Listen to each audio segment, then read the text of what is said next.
Atos dos Apóstolos, capítulo 2. Ao cumprir-se o dia de Pentecostes, estavam todos reunidos no mesmo lugar. De repente, veio do céu um som como de um vento impetuoso e encheu toda a casa onde estavam sentados. E apareceram distribuídas entre eles línguas como de fogo, as quais pousaram sobre cada um deles. Todos ficaram cheios do Espírito Santo e começaram a falar em outras línguas, segundo o Espírito lhes concedia que falassem. Estavam morando em Jerusalém judeus, homens piedosos, vindos de todas as nações debaixo do céu. Assim, quando se fez ouvir aquela voz, afluiu a multidão, que foi tomada de perplexidade, porque cada um os ouvia falar na sua própria língua. Estavam atônitos e se admiravam, dizendo: Vejam, não são galileus todos esses que aí estão falando? Então, como os ouvimos falar cada um em nossa própria língua materna?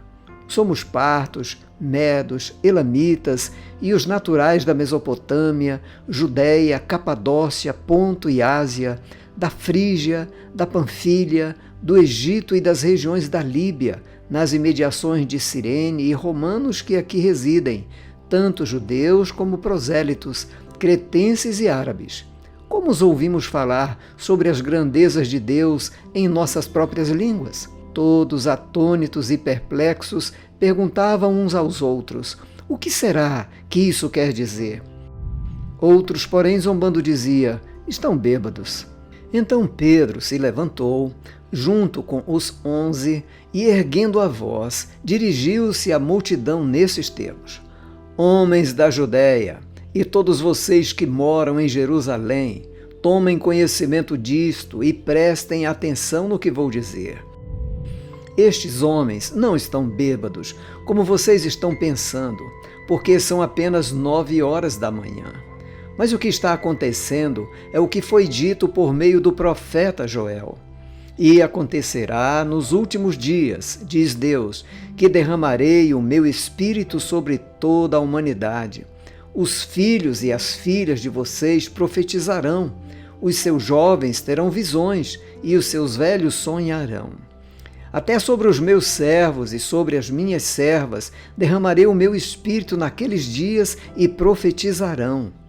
Mostrarei prodígios em cima no céu e sinais embaixo na terra, sangue, fogo e nuvens de fumaça. O sol se transformará em trevas e a lua em sangue, antes que venha o grande e glorioso dia do Senhor. E acontecerá que todo aquele que invocar o nome do Senhor será salvo. Israelitas, escutem o que vou dizer.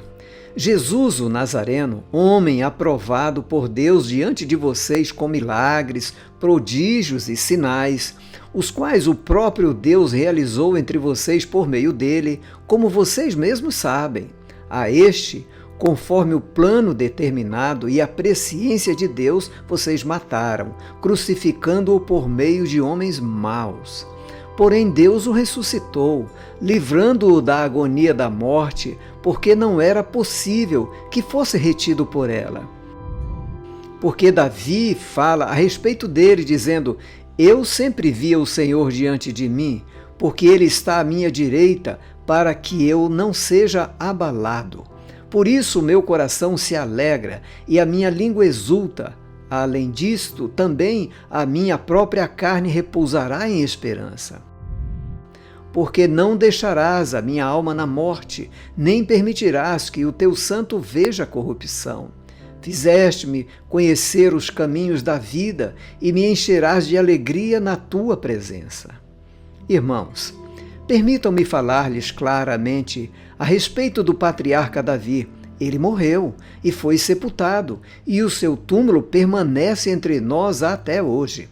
Sendo, pois, profeta, e sabendo que Deus lhe havia jurado que um dos seus descendentes se assentaria no seu trono, prevendo isto, referiu-se à ressurreição de Cristo, que nem foi deixado na morte, nem o seu corpo experimentou corrupção.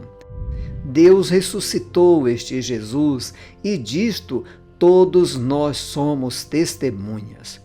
Exaltado, pois, à direita de Deus, tendo recebido do Pai a promessa do Espírito Santo, derramou isto que vocês estão vendo e ouvindo.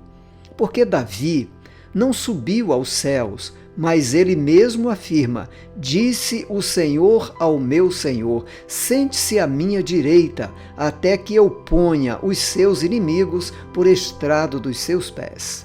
Portanto, toda a casa de Israel esteja absolutamente certa de que a este Jesus que vocês crucificaram, Deus o fez Senhor e Cristo. Quando ouviram isso, ficaram muito comovidos e perguntaram a Pedro e aos demais apóstolos: que faremos, irmãos? Pedro respondeu: arrependam-se e cada um de vocês seja batizado em nome de Jesus Cristo para a remissão dos seus pecados e vocês receberão o dom do Espírito Santo.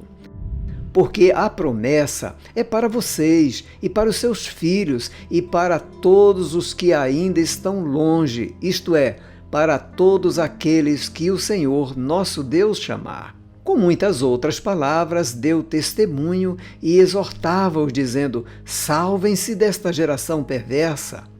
Então, os que aceitaram a palavra de Pedro foram batizados, havendo um acréscimo naquele dia de quase 3.000 pessoas.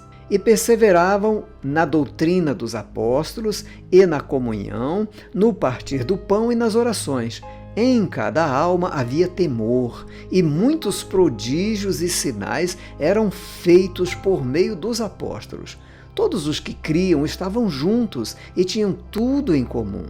Vendiam as suas propriedades e bens, distribuindo o produto entre todos, à medida que alguém tinha necessidade.